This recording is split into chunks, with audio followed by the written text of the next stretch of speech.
grabar de una vez. No me gusta grabar, pero lo voy a hacer porque puede ser de bendición para alguien más. ¿Ok?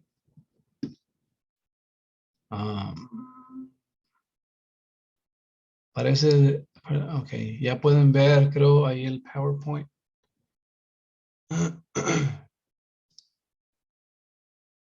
A veces esta computadora se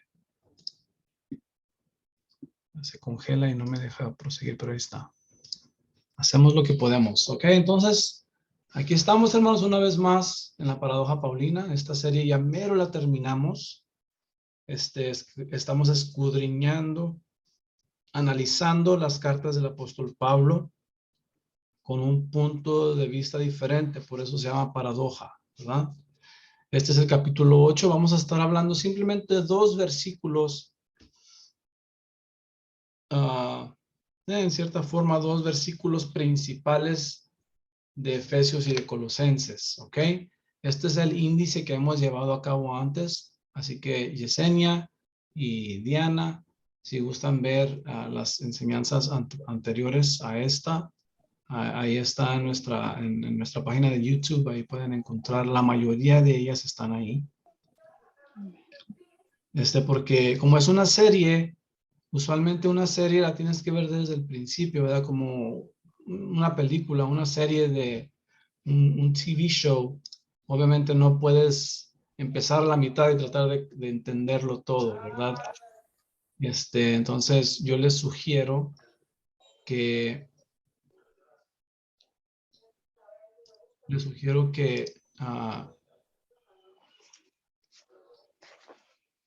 que vean desde el principio, ¿ok?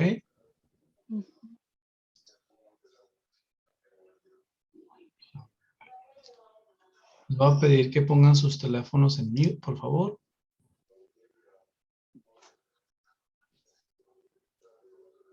Entonces vamos a comenzar, hermanos. Ahora sí está este capítulo 8. Continuamos, ¿verdad? Con analizando, como les digo, las cartas o las epístolas del apóstol Pablo. En este caso vamos a estar mirando Efesios 2, 14 y 15. Y vamos a mirar a Colosenses 2, 14 y 15, ¿verdad? Porque hablan muy similar, se escuchan casi igual, ¿verdad? Pero vamos a tratar de conectarlos los dos en esta noche porque no es mucho, ¿verdad? Lo que vamos a estar hablando. Simplemente, como les digo, vamos a estar... ¿Alguien tiene su micrófono abierto, hermanos? Ok, thank you. Como lo hemos estado haciendo antes, ¿ok? Vamos a estar mirando las cartas de Pablo. Vamos a estar analizando el texto de una manera sencilla, de una manera lógica, ¿verdad? Y contextual. Contextual me refiero a que debemos de considerar toda la Biblia en sí, ¿verdad? No podemos tomar un solo versículo, hermanos, aislarlo y crear de ese texto una doctrina. No podemos hacer eso, no debemos hacer eso, sería un error. Deberemos tratar de no mirar un texto aislado, ¿verdad? Tenemos que mirar el contexto de lo que se está escribiendo, por lo menos los versículos anteriores y después, o todo el capítulo, y también toda la carta, y luego después conectarlo con todo lo que sabemos de la Biblia, ¿verdad? Porque como les decimos, es una sola historia, hermanos, el Nuevo y el Antiguo Testamento. Es un solo libro divino de parte de Dios, es una sola escritura, ¿verdad? Que proviene de Dios, es la palabra de Dios. Entonces, es lo que vamos a tratar de hacer. Vamos a verlo sencillamente, lógicamente y contextual, es decir, cosas que ya hemos dicho antes. Para los que nos están acompañando por primera vez, obviamente no puedo hablar de todas esas cosas, ¿verdad? Porque me tomaría, ya llevamos meses estudiando de esta forma, ¿ok? Pero la cuestión es que debemos de mirar y conectar todas las cosas, ¿verdad? En su debido orden. Este es Vamos a mirar primero Efesios 2, 14 al 15. Obviamente voy a leer desde el verso 11 hasta el 22. ¿Ok? Entonces ustedes me pueden seguir. Esta es la Reina Valera actualizada. Ustedes me pueden seguir en sus Biblias. Fíjense cómo habla el apóstol Pablo. Dice, por tanto, acordaos que en otro tiempo vosotros, los gentiles, en la carne, erais llamados incircuncisión por la llamada circuncisión que es hecha por mano en la carne. Y acordaos de que en aquel tiempo estabais sin Cristo, apartados de la ciudadanía de Israel, baby, y ajenos a los pactos de la promesa, estando sin esperanza y sin Dios en el mundo. Pero ahora en Cristo Jesús, vosotros que en otro tiempo estabais lejos, habéis sido acercados por la sangre de Cristo. Aquí va el texto. Porque Él es nuestra paz, quien de ambos nos hizo uno. Él derribó en su carne la barrera de división, es decir, la hostilidad. Aquí está el problema del texto. Y abolió la ley de los mandamientos formulados en ordenanzas para crear en sí mismo de los dos hombres un solo hombre nuevo, haciendo así la paz.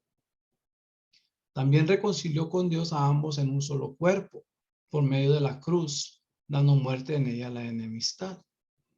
Y vino y anunció las buenas nuevas, paz para vosotros que estabais lejos y paz para los que estaban cerca, ya que por medio de él ambos tenemos acceso al Padre en un solo espíritu. Por lo tanto, ya no sois extranjeros ni forasteros, sino conciudadanos de los santos y miembros de la familia de Dios. Habéis sido edificados sobre el fundamento de los apóstoles y de los profetas, siendo Jesucristo mismo la piedra angular. En él, todo el edificio bien asemblado va creciendo hasta ser un templo santo en el Señor. En él también vosotros sois juntamente edificados para morada de Dios en el Espíritu. Hay cosas bien interesantes, ¿verdad? Aquí que podemos entrar. Voy a tratar de simplemente enfocarme más que nada en este versículo, ¿verdad? Aunque estos versículos, hermanos, yo diría que los anotaran, ¿verdad? En su mente y en papel, en su teléfono, de alguna forma, porque aquí el apóstol Pablo está diciendo que nosotros que éramos en otro tiempo, o sea, que ya no somos gentiles, éramos gentiles, ¿verdad? Y estábamos apartados de las promesas, de los pactos, estábamos fuera, ¿verdad? Del alcance, estamos lejos de Israel, todas estas cosas. Pero en Cristo, ¿verdad? Por lo que Cristo hizo, la redención de Cristo, nosotros ahora ya no somos llamados de la incircuncisión, sino que ahora somos circuncidados también. ¿Se fijan? Y ahora somos conciudadanos o ciudadanos de Israel. Y nos ha unificado a Israel, ¿verdad? Que es el olivo. Entonces, ahí podemos hablar de muchas otras cosas, pero eso lo vamos a tratar en otro tiempo. Donde me quiero enfocar más es en el verso 14 y en el verso 15. Porque miren, lo voy a leer otra vez el verso 14 y el 15. Dice, porque Él es nuestra paz, quien de ambos nos hizo uno. Él derribó en su carne la barrera de división, es decir, la hostilidad, y abolió la ley de los mandamientos formulados en ordenanzas. Ok. Porque siempre les digo que no debemos de hacer o de crear una doctrina de un solo versículo, porque si leemos el versículo 15 aislado, dice, y abolió la ley de los mandamientos formulados en ordenanzas.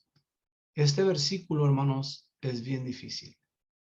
Este versículo, hermanos, ha causado grandes divisiones, especialmente porque la forma en que está escrito aquí en la Reina Valera, si lo leemos plenamente, ¿verdad? Sin ningún entendimiento, sin ningún sin ninguna otra conexión a lo que ya sabemos de la ley de Dios y de la ley de Moisés y lo que hemos estado estableciendo durante todo este tiempo.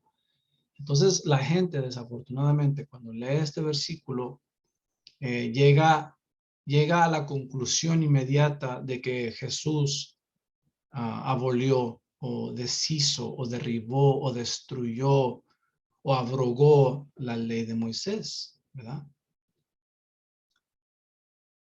Y entonces tenemos grandes problemas. Tenemos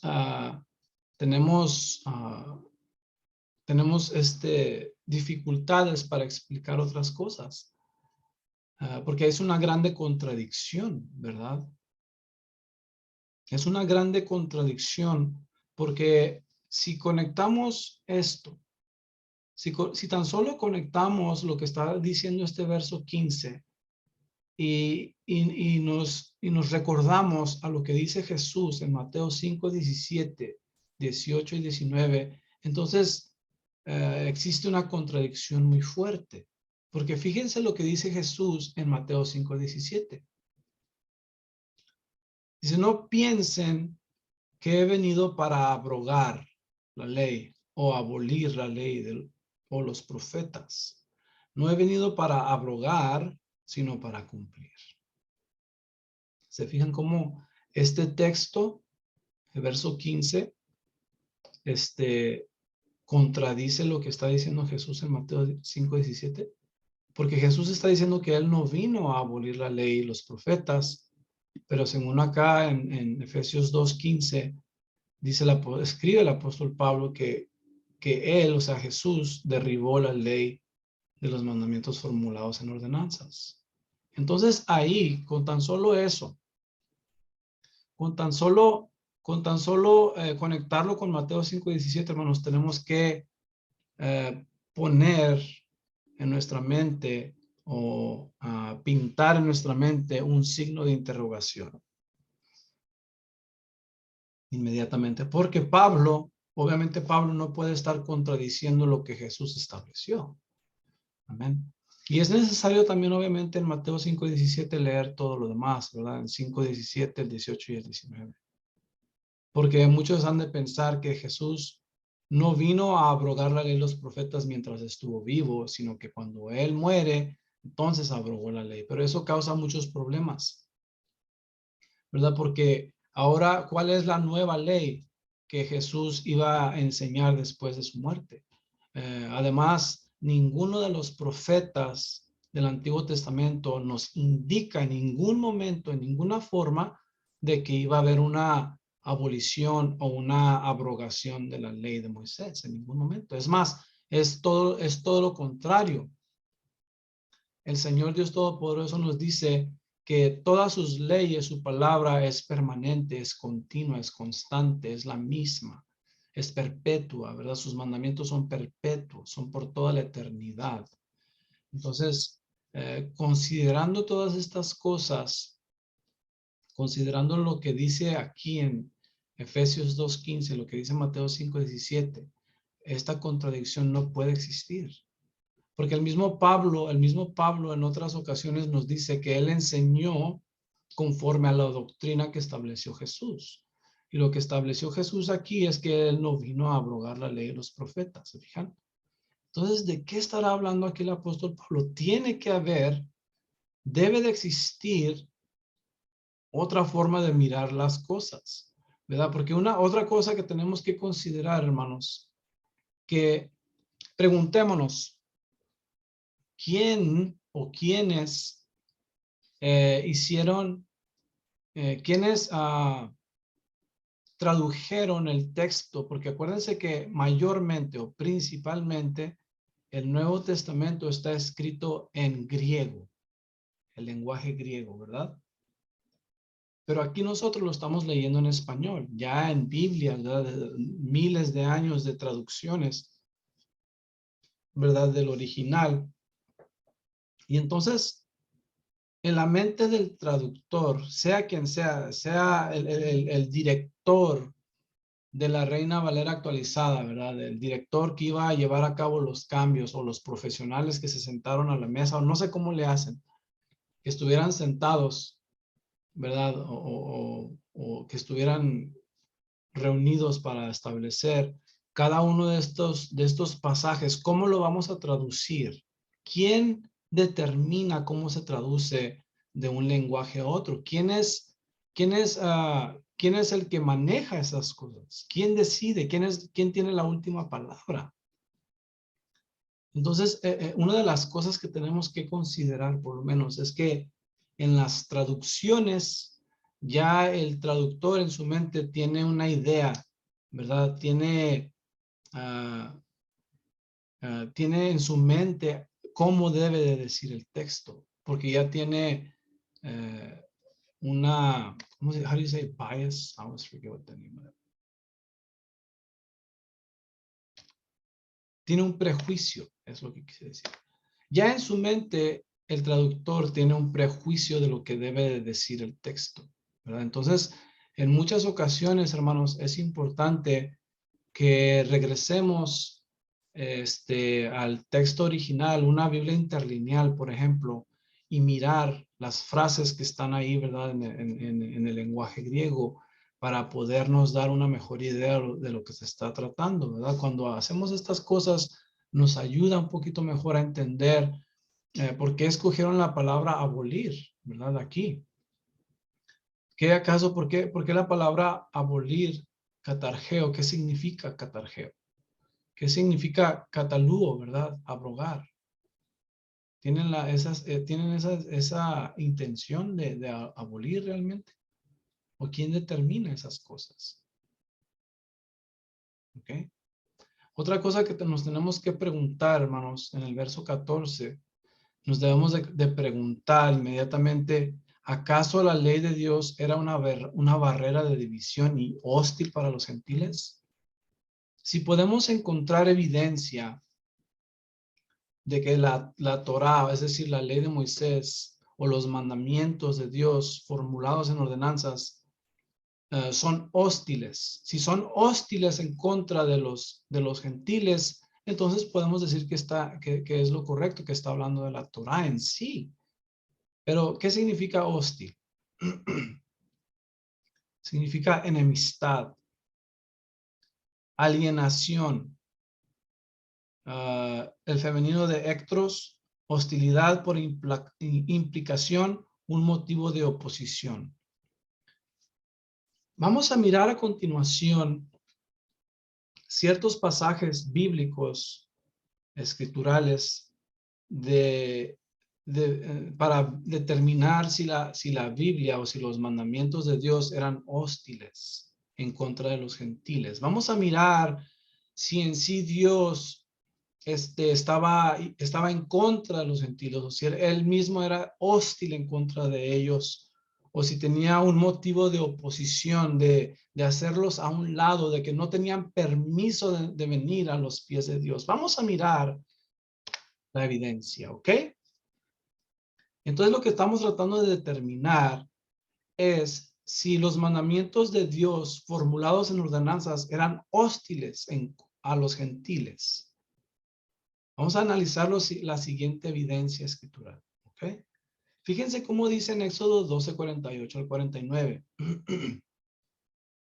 Dice, si algún extranjero, si algún gentil que reside entre ustedes quisiera celebrar la Pascua del Señor, que sea circuncidado todo varón de su familia, entonces podrá celebrarla y será como el natural de la tierra, pero ningún incircunciso comerá de ella.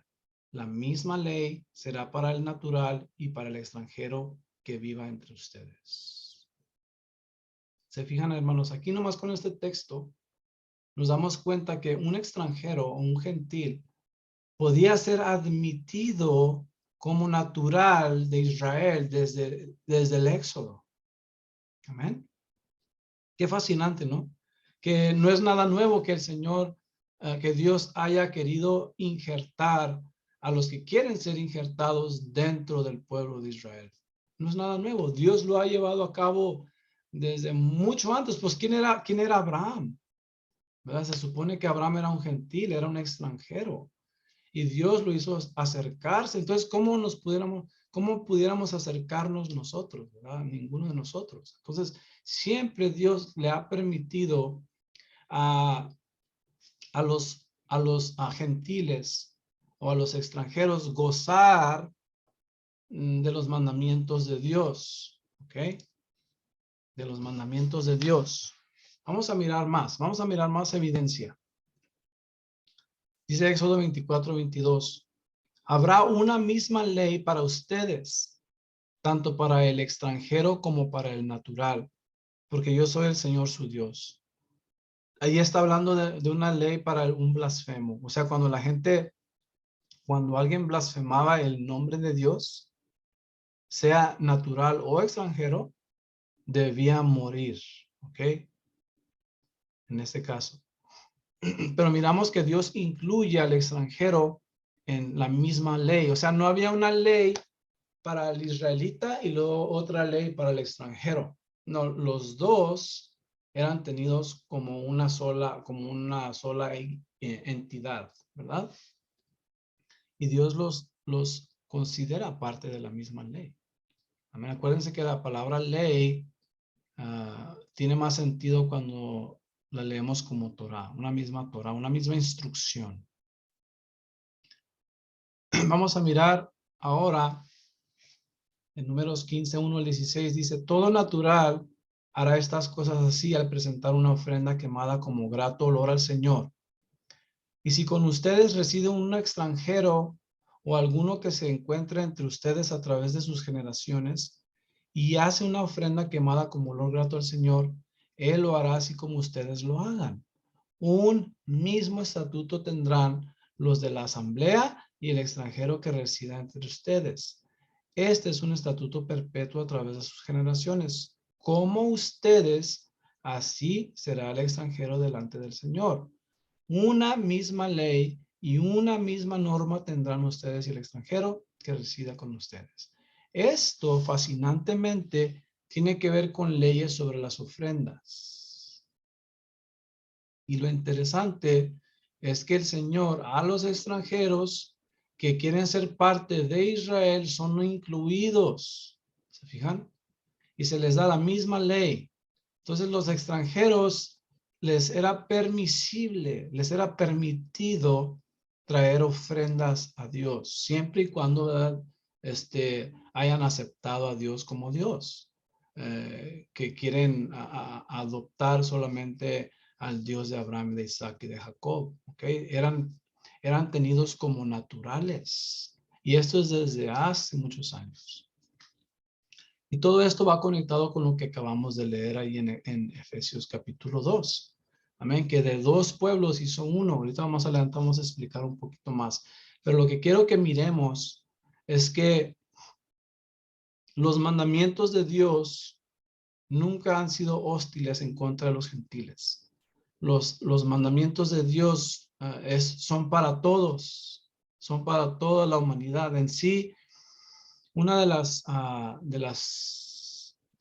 verdades o uno de los principios que se nos olvidan muchas veces, hermanos, es que Israel, el pueblo de Israel, debía haber compartido el evangelio a toda carne. Ellos eran la luz del mundo. Por eso Jesús nos dice, ¿verdad?, que vosotros sois la luz del mundo. Bueno, eso se lo ha dicho al pueblo de Israel desde entonces. ¿Por qué creen que Dios mandó a Jonás, por ejemplo, a Nínive, que era una ciudad, digamos, pagana, idólatra, no era en Israel? Y el Señor los manda a arrepentirse, ¿verdad?, para que fuesen salvos. Entonces miramos a través de la historia cómo Dios incluye aún, ¿verdad?, a los extranjeros y a los gentiles. Dice Efesios 2:14, porque Él es nuestra paz, quien de ambos nos hizo uno.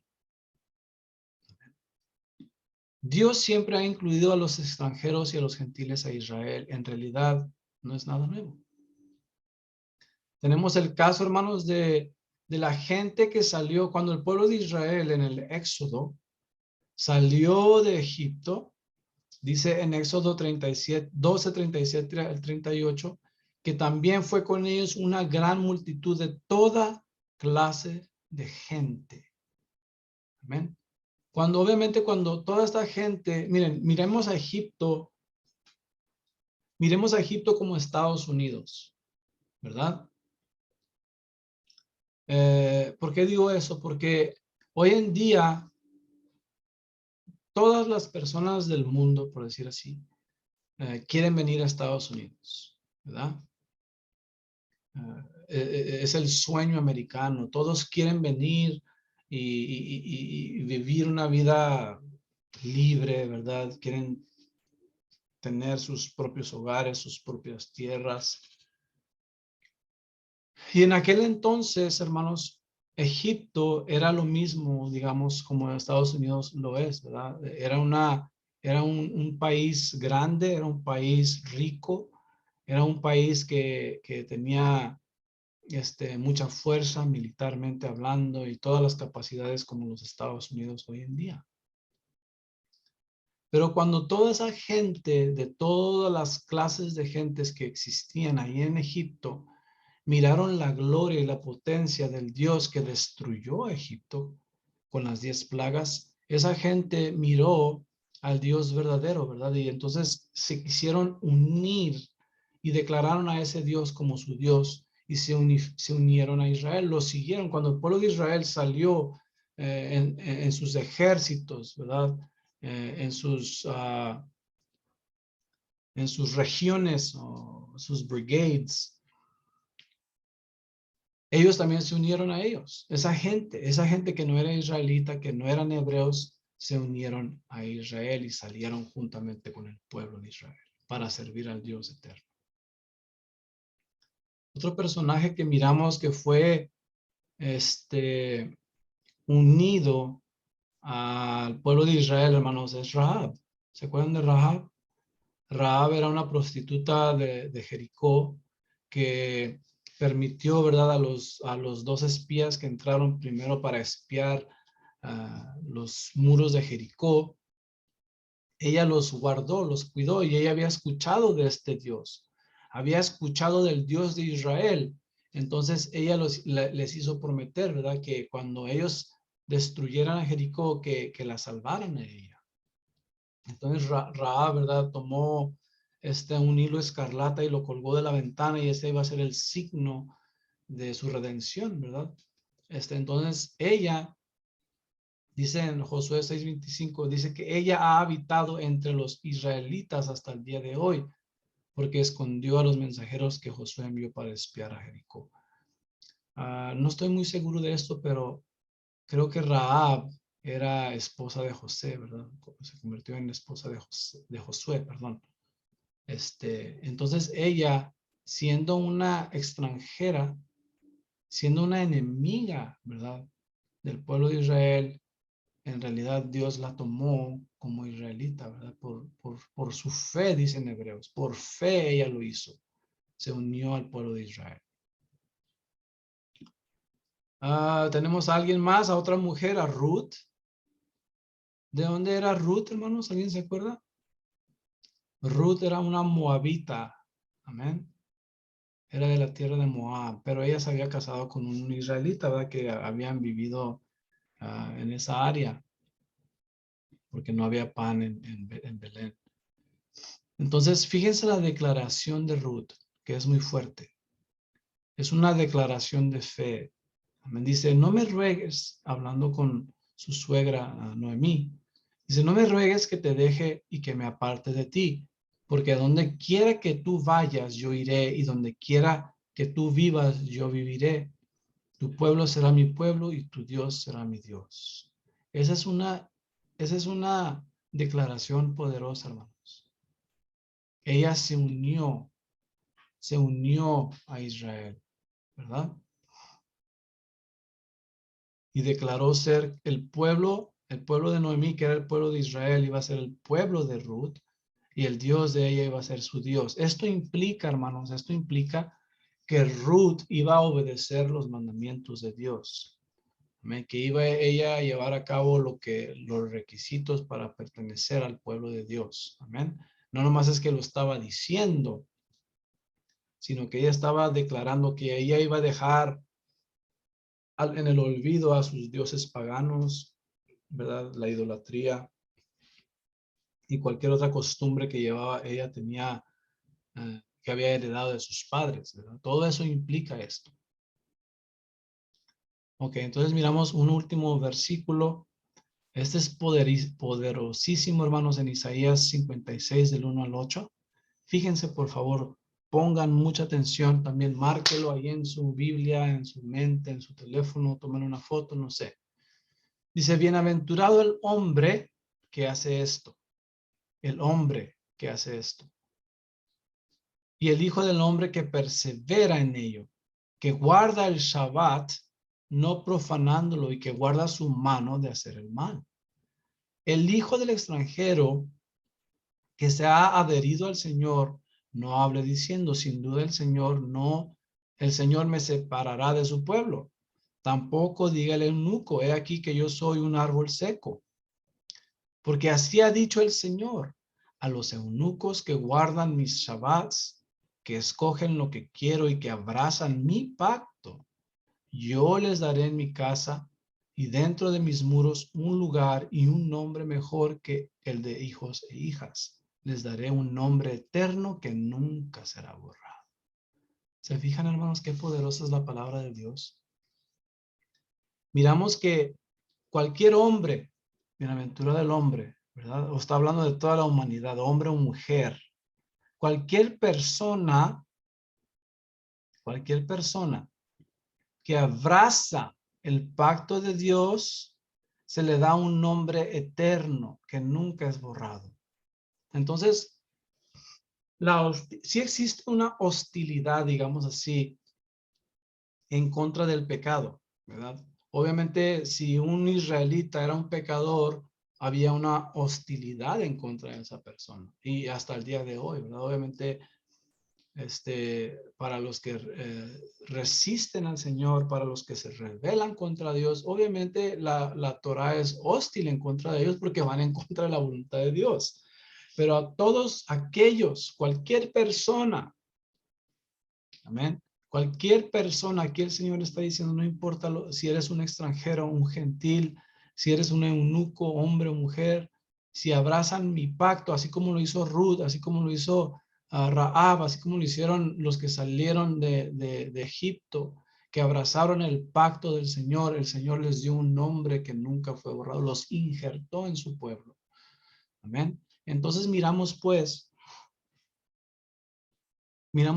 que esta barrera de visión o esta hostilidad no puede ser los mandamientos de Dios, ¿verdad? Porque es como lo están definiendo. Se fijan, semicolon, no sé cómo se dice en español, están estableciendo, ¿verdad?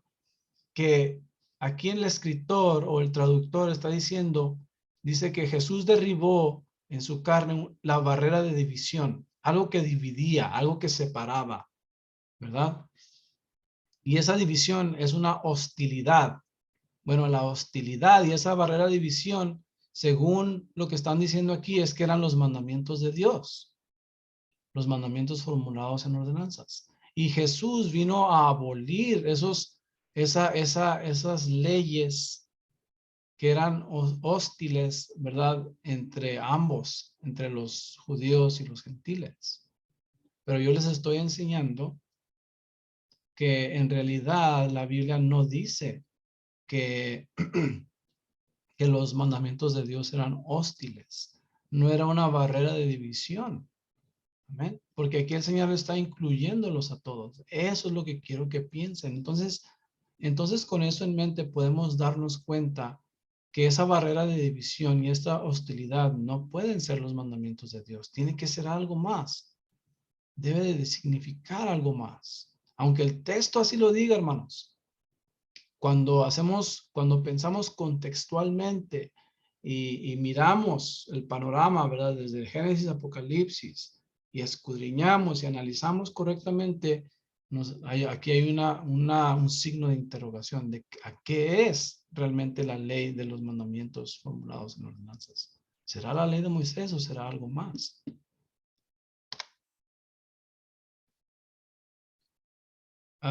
Interesantemente, sí existía una pared intermedia de separación.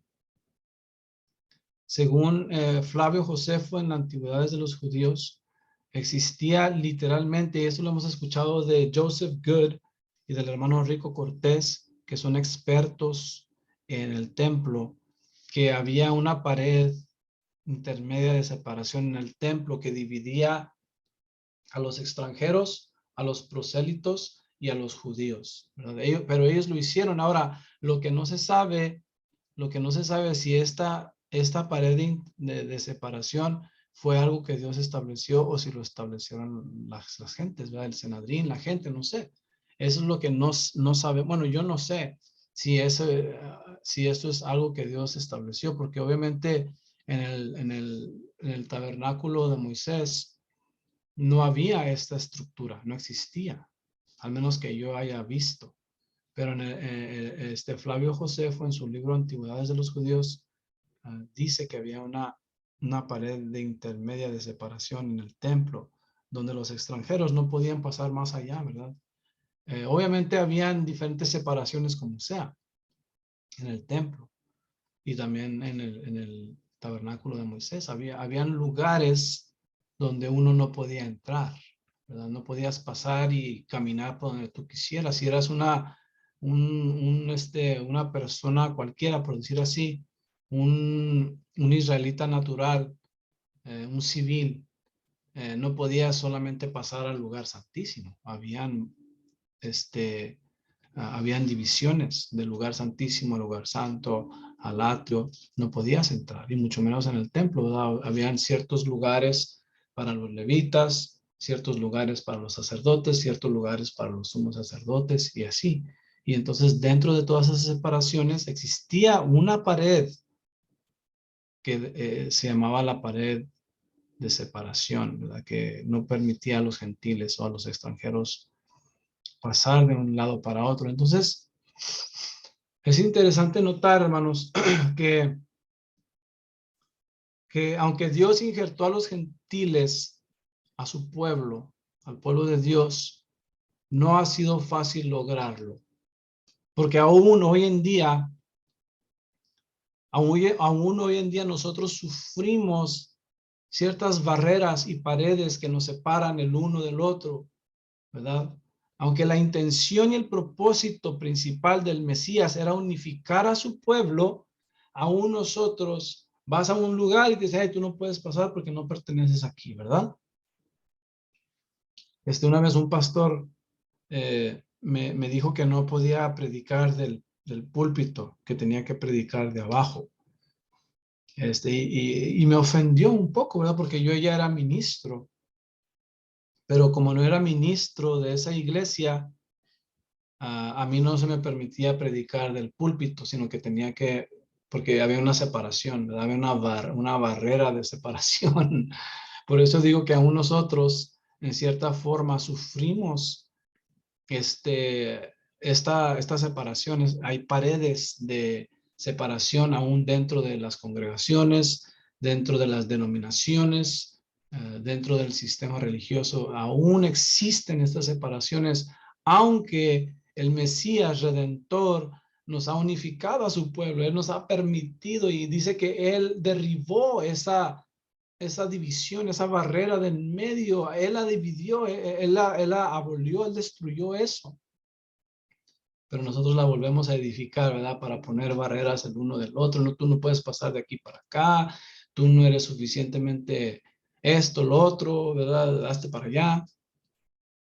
Pero la intención de Dios, principalmente del Mesías, es unificar. En este caso, está hablando de algo en específico, porque dice que de ambos nos hizo uno.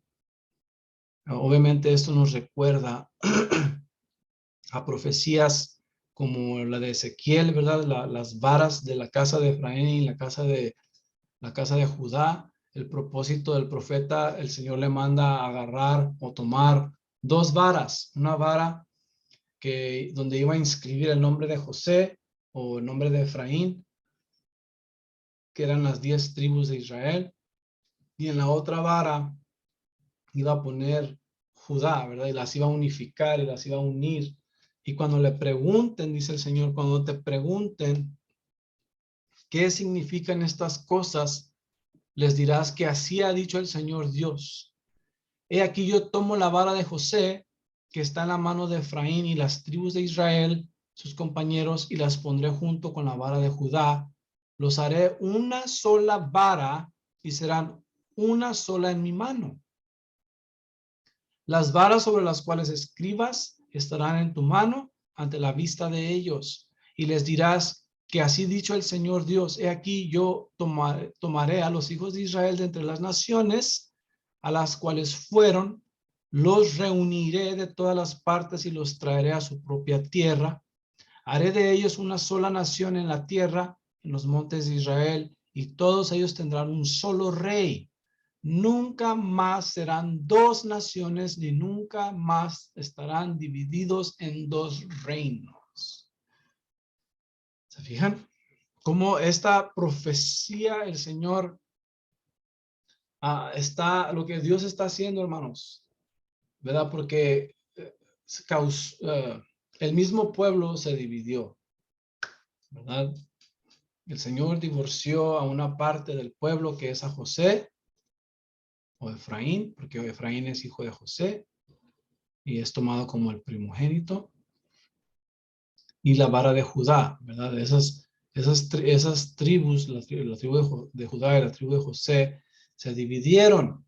Amén. Y el Señor esparció entre las naciones a la casa de Efraín o a José. Hay mucho que decir aquí, ¿verdad? Hay mucho que decir, pero el punto es que el Señor dice que el significado de unificarlas, de unificar los dos palos, es para decirles que Dios iba a reunir dentro de todas las naciones donde fueron esparcidos la casa de Israel, que es la casa de José, los iba a traer y los iba a unificar, iba a unir una vez más a José y a Judá en una sola vara, en una sola mano, y van a ser una sola nación y van a tener un solo rey. Obviamente se está refiriendo a Jesús, al Mesías. Dice, nunca más serán dos naciones, pero parece ser que aún no hemos llegado completamente a ese estado, donde ya no vamos a estar divididos en dos reinos. ¿Por qué? ¿Qué dijo el apóstol Pablo? El apóstol Pablo dice, ya no hay judío ni griego. Entonces, ¿ya no hay judíos ni griegos? Obviamente que lo hay, ¿verdad?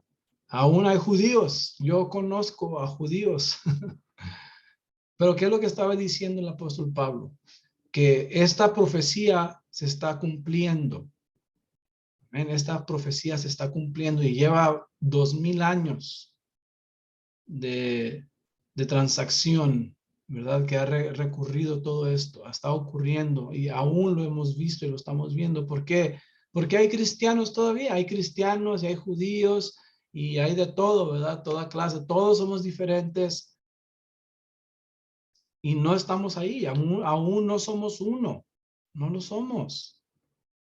Hay un remanente, pero dentro de todo lo que el Señor está estableciendo, hermanos, aún el pueblo de Dios es sumamente grande, ¿verdad? Y se tienen que unificar, pero el proceso de la unificación no ha sido fácil para ninguno. Los judíos no quieren a los judíos, a los cristianos, y los cristianos no quieren a los judíos. Los judíos, supuestamente ellos son los santos y los cristianos son aún gentiles. Bueno, pues entonces, si todavía somos gentiles, entonces, ¿qué dice de los gentiles el apóstol Pablo? Dice, por tanto, acordaos que en otro tiempo vosotros los gentiles en la carne erais llamados incircuncisión por los de la llamada circuncisión que es hecha con mano en la carne. Y acordaos que en aquel tiempo, o sea, los gentiles estabais sin Cristo, apartados de la ciudadanía de Israel y ajenos de los pactos de la promesa. Entonces, si tú eres un gentil, estás fuera del pacto y de las promesas y no tienes esperanza y estás sin Dios en el mundo. Entonces, si quieres ser un gentil, permanecer como gentil, entonces eso significa que tú mismo te estás cortando, tú mismo te estás alejando de la promesa de Dios, de la ciudadanía de Israel. Porque Cristo nos hizo acercarnos a la ciudadanía de Israel y a los pactos, porque ya no somos gentiles. Hermanos, los gentiles, la palabra gentil por lo general en la Biblia significa personas, significa idólatras o paganos. Obviamente, si eres un pagano, vas a estar lejos de la voluntad de Dios porque eres un idólatra y participas de la idolatría. Amén, pero el Señor nos alejó de todas esas cosas. Entonces ya no somos gentiles, ya no somos paganos. Amén. El caso es que esta separación, aunque Cristo la derribó, Él derribó la hostilidad, nosotros por la dureza del corazón del hombre, por la maldad del corazón, nosotros volvemos a edificar separaciones. No ha sido fácil. Entonces aquí les va esta frase: nomon ton en dogmasin. Amén. Eso es como dice ahí esa frase. No sé si dice así realmente, no sé leer en griego. Pero esta frase, nomon ton en dogmasin. Si miran esa palabra dogma, interesante que si fue el apóstol Pablo que escribió todo esto con su propia mano, él utiliza la palabra dogma. Qué curioso, ¿verdad? Miren, aquí está en hebreo, en griego. Nomon, ton, en tolon, en dogmasin. Ha causado, hermanos, esta frase. Miren, el hecho de que estemos hablando de esto nosotros ahorita, hermanos, no significa que somos los primeros en preguntarnos estas cosas. A través de la historia, hombres mucho más sabios que yo han escrito de diferentes formas, se han creado diferentes teorías, pero les voy a enseñar 3 teorías principales. ¿Qué significa y abolió la ley de los mandamientos formulados en ordenanzas? La palabra dogma, dogmasin, es la palabra ordenanzas. ¿Okay? Entonces, cuando miren ordenanzas, si la leen en una Biblia interlineal, va a decir dogmasin. ¿Okay? Un dogma. Nomon es ley. Por nomos. Nomos es ley. Ton en dogmasin. Entonces, estas son las 3 teorías principales de lo que significa. Unos dicen que esta ley es la totalidad de la Torá de Moisés. ¿Ok? ¿Cuál es el problema con esto? Si es toda la Torá de Moisés que Cristo abolió, entonces ya miramos el primer problema, ¿verdad? En Mateo 5:17. El problema es que Jesús vino y dijo que la Torá, él no vino a abolir la Torá. Es el primer problema. Segundo problema es que la misma Biblia nos dice, nos indica que la Torá de Moisés o la Torá de Dios, la ley de Dios, es permanente, es perpetua por todas vuestras generaciones. Entonces, ¿qué acaso Dios se equivocó o quién se equivocó? Si es perpetua, ¿cómo puede tener un fin? ¿Cómo puede ser abolida, destruida? ¿Verdad? Otra cosa es que si es la Torá de Moisés completa o la totalidad de la Torá, ¿qué hacemos con el amor? ¿Qué dijo Jesús que son los más importantes mandamientos de la ley de Moisés? El amor a Dios y el amor al prójimo. Eso es lo que establece la ley de Moisés. Entonces lo que estamos diciendo es que Cristo en la cruz abolió el amor porque era hostil. El amor al prójimo era hostil al gentil. No tiene sentido, ¿verdad? Si el Señor dice que el segundo mandamiento más importante es el amor al prójimo o amor al extranjero, ¿cómo va a ser hostil? O el amor a Dios, ¿cómo el amor a Dios es hostil? si está diciendo que todos los que abracen su pacto pueden ser parte del pueblo de Dios, ¿verdad? ¿Eso es hostil en contra de alguien? ¿Eso causa una barrera? Entonces se fijan en los problemas, hermanos. Y eso nomás es en el amor. ¿Qué tal la fe? ¿Qué tal la emuná? ¿Qué tal el corazón de Cristo? Pues él mismo. Entonces Jesús vino a abolirse a sí mismo, porque Jesús dice que Moisés escribió de él. O sea que la Torá o el Tanaj, que es el Antiguo Testamento completo, eh, se trata de él. Entonces Jesús vino a abolirse a él mismo, ¿verdad? Si estamos diciendo que Jesús abolió la ley, se abolió a sí mismo, a la palabra. Porque mi pregunta es si el Antiguo Testamento es palabra de Dios o no. Obviamente, es palabra de Dios, ¿verdad? Inspirada por Dios. Entonces, ¿qué estamos diciendo? Que Jesús en la cruz destruyó la palabra de Dios para volverla a venir a ¿qué? A predicar. Eso no tiene ningún sentido, ¿verdad que no? Bueno, en mi mente no tiene sentido. Por eso estoy diciendo que debemos analizar estos textos lógicamente, con las cosas que ya sabemos. Algo hay detrás de este texto. Entonces, esta ley, si la ley de Moisés es lo que Cristo vino a abolir, entonces chocamos con muchas otras cosas, porque el mismo, curiosamente, en Efesios capítulo 6, el apóstol Pablo utiliza dice que honremos a nuestro padre y a nuestra madre, ¿qué es eso? ¿De dónde proviene? De Éxodo 20, de los 10 mandamientos que estableció la ley de Moisés. Amén. Entonces, ¿cómo podemos decir que lo que vino a abolir Jesús y lo que era hostil eran los mandamientos de Dios? No. Otra teoría es que la ley compone los mandamientos ceremoniales de la Torá, particularmente en relación con las normas de limpio e inmundo, o bien compone la pena de muerte por delitos graves en la Torá. Esa es la ley, no compone los mandamientos morales o éticos de la Torá. Entonces, aquí, si tomamos esta teoría de que se está hablando de simplemente algo en particular de la Torá, que son los sacrificios y los mandamientos rituales, también podemos entrar en ciertos problemas, en ciertos problemas, porque ¿quién determina qué es un mandamiento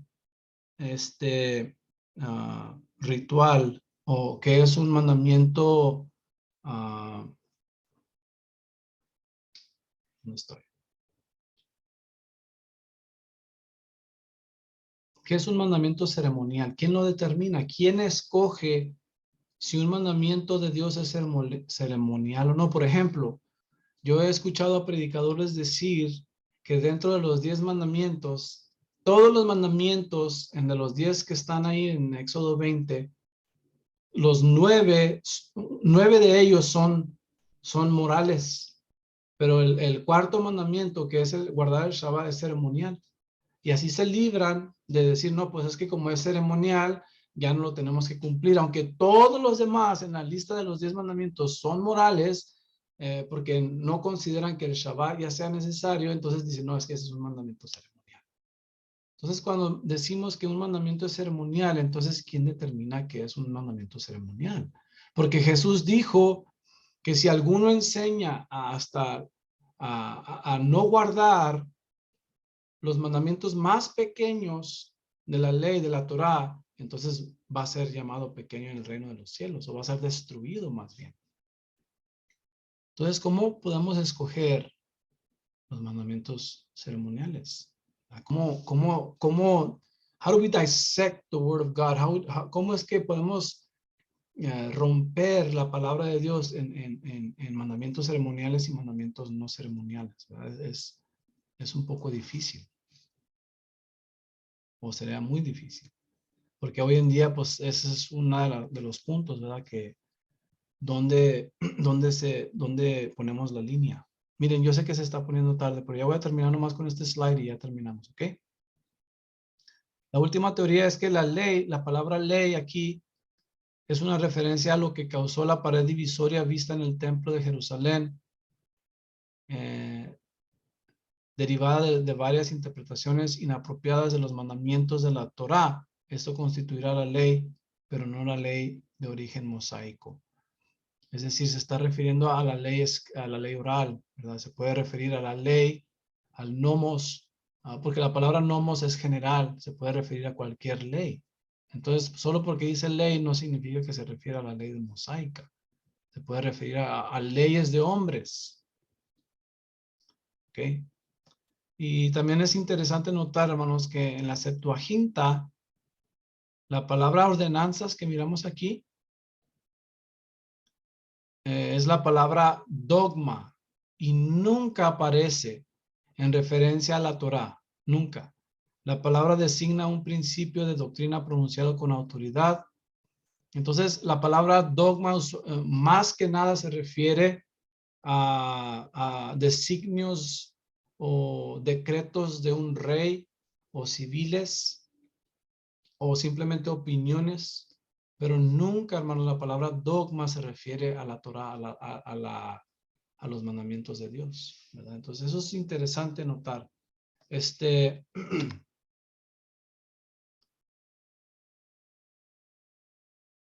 Entonces, fíjense, la ley de Dios nunca tuvo o tiene la intención de separar o ser hostil en contra de los gentiles, que gustan abrazar el pacto de Dios, ¿verdad? Ese es el resumen de este texto. Otra cosa es que Jesús mismo dijo que no vino a abolir la ley de Moisés y los profetas. ¿Cómo es que el Hijo de Dios vino a destruir o abrogar los mandamientos del Padre? Eso no cuadra. ¿Amén? Christopher J. H. Wright dice lo siguiente: eliminar la barrera de enemistad y alienación entre judíos y gentiles, y por implicación implica todas las formas de enemistad y alienación. El primer tercio de Efesios 2:15 declara la obra que Yeshua ha realizado a través de su sacrificio. Al abolir en su carne la enemistad, lo que él abolió es la hostilidad, que significa dejar sin efecto, lo que significa que tal hostilidad ahora se ha vuelto inoperante. Lo que fue abolido es la hostilidad. ¿Ok? Las diferentes teorías, las diferentes leyes de los hombres, los dogmas de los hombres es la hostilidad en contra de los mismos, ¿verdad? O sea que la religión, hermanos, ha creado ordenanzas que nos han separado el uno del otro. En este caso, los judíos establecieron dogmas, ¿verdad? Enseñanzas o doctrinas o opiniones que separaron a los gentiles. Pero no fue Dios, fueron mandamientos de hombres que vino a abolir Jesús, más bien. Voy a brincar en Colosenses 2:14, ustedes lo pueden leer después, pero ya para terminar, dice, yo propongo que una traducción más correcta de Efesios 2:15, especialmente por el contexto de los dogmas de la pared divisoria, sería la ley religiosa de los mandamientos en dogmas. Eso es realmente lo que vino a destruir Jesús en la cruz.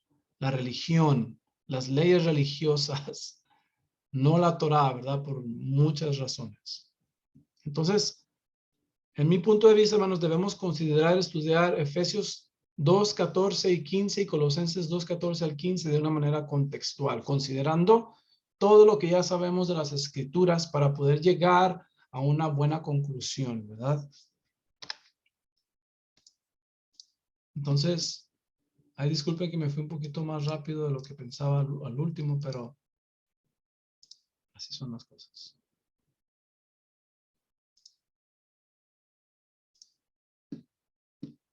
Amén. Así que si alguien está mirando esta grabación, mi deseo es que el Señor los bendiga y los guarde.